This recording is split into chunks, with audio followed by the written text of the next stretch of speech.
महाराष्ट्र पश्चिम भारतातील एक राज्य त्याच्या गजबजलेल्या शहरांसाठी आणि संस्कृतीसाठी ओळखले जाते। येत्या काही वर्षात राज्यात काही काळापासून सुरू असलेले अनेक मेगा प्रकल्प पूर्ण होणार असून या प्रकल्पांमध्ये मोठ्या पायाभूत सुविधांच्या विकासाचा, नवीन इमारतींचा आणि इतर उपक्रमांचा समावेश आहे।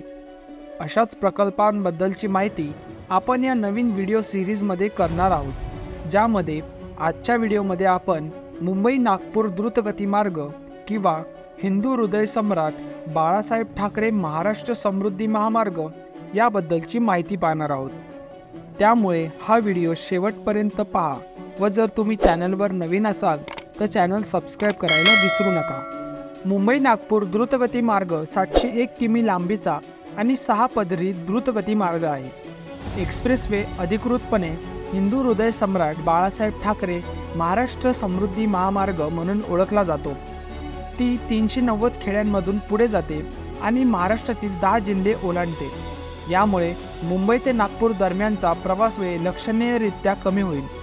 या ग्रीनफील्ड प्रकल्पाची घोषणा 2015 मध्येही करण्यात आली होती आणि 2017 मध्ये भूसंपादनाला सुरुवात झाली।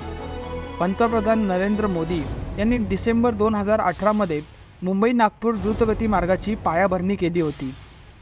समृद्धी द्रुतगती मार्गासह काही नवीन टाउनशिप प्रस्तावित आहेत। येथे प्रस्तावित असलेल्या शहरांची यादी पुढील प्रमाणे आहे: विरुळ जिल्हा वर्धा, दत्तापूर व शिवनेर जिल्हा अमरावती, शे आणि वनोळा जिल्हा वाशिम, हडस, घायगाव, जांभारगाव जिल्हा संभाजीनगर, धोत्रा, सावली विहीर जिल्हा नगर, फुगले आणि सापगाव जिल्हा ठाणे, हिवरास, लेनाड, चिंचवली जिल्हा ठाणे। या प्रकल्पाची 16 नागरी पॅकेजमध्ये विभागणी करण्यात आली आहे।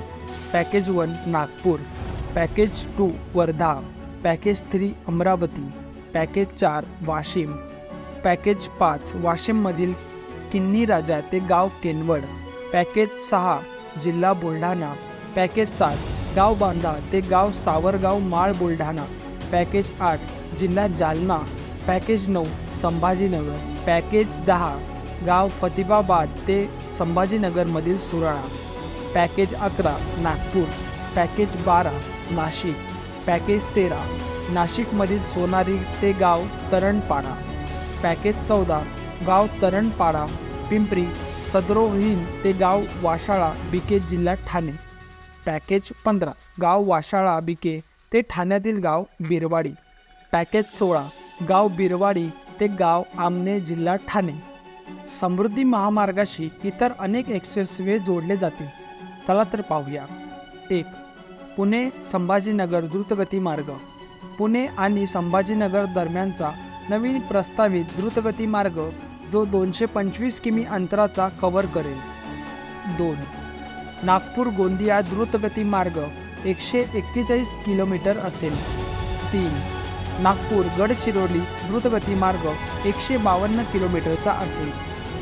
4 नागपूर गोवा द्रुतगती मार्ग 760 किलोमीटरचा असेल। 5 पुणे नाशिक द्रुतगती मार्ग 180 किलोमीटरचा असेल। चला तर मित्रांनो, आता जाणून घेऊयात मुंबई नागपूर द्रुतगती महामार्गाबद्दलचा निष्कर्ष। तर मित्रांनो, मुंबई नागपूर द्रुतगती मार्ग हा 701 किलोमीटर 6 लेनचा द्रुतगती महामार्ग आहे। नागपूर वर्धा, अमरावती वाशिम, बुलढाणा जालना, संभाजीनगर नाशिक, अहमदनगर ठाणे या मार्गाने तो जातो। या प्रकल्पांमुळे ग्रामीण क्षेत्राच्या आर्थिक विकासाला चालना मिळेल आणि रोजगारही उपलब्ध होईल। तसेच हा ग्रीन कॉरिडॉर प्रकल्प आहे। याचा अर्थ एक्सप्रेसवेवर 12.68 लाख झाडे लावली जातील। डिसेंबर 2023 पर्यंत एक्सप्रेसवे पूर्णपणे कार्यान्वित होण्याचा असा विश्वास आहे।